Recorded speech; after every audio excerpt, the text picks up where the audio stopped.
చిచ్చి నీకు అసలు వంట చేయటమే రాదు అని చెప్పి మొన్న ఒక అక్క ఎవరో కామెంట్ అయితే పెట్టింది. ఓమే నేను నీకు చెప్పానా నేను పెద్ద వంటలక్కనని, ఏదో యూట్యూబ్ దయ వల్ల అంతా కొంత నేర్చుకొని కొంచెం మెరుగ్గా అయితే వంటలు చేయగలుగుతున్నాను. ఈ మాట స్టార్టింగ్ వీడియోలో అనుంటే సరే నాకు వంటలు ఏం చేయటం వచ్చలే అంటే అన్నారులని దుమ్ము దులుపుకునేదాన్ని. కానీ ఇప్పుడు ఎక్కడో ఒక మాట గుర్తుండిపోయిందబ్బా. ఇప్పుడు కూడా ఈ వీడియోలో సందర్భం వచ్చిందని అది చెప్తున్నాను, కానీ కావాలని గుర్తు చేసుకోవాలని అయితే కాదు. సరే అంటే అన్నావులే, కానీ సబ్స్క్రైబ్ చేసుకున్నావా లేదా ఇంతకీ?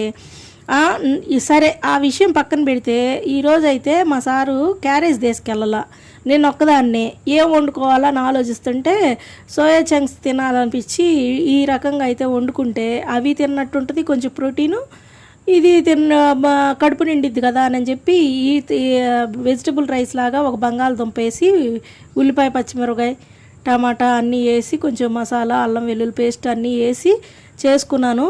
2 గ్లాసులు బాస్మతి రైస్కి 4 గ్లాసులు కరెక్ట్ ఎసురు నీళ్లు. సూపర్గా ఉడికింది, మంచి టేస్ట్, అసలు ఎంత మంచి వాసన వచ్చిందో.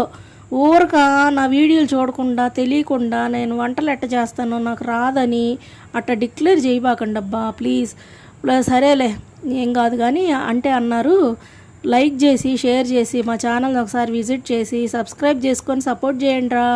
Thank you for watching in this video. మరి మంచి వీడియోతో మరలా కలుద్దాం. Bye, take care.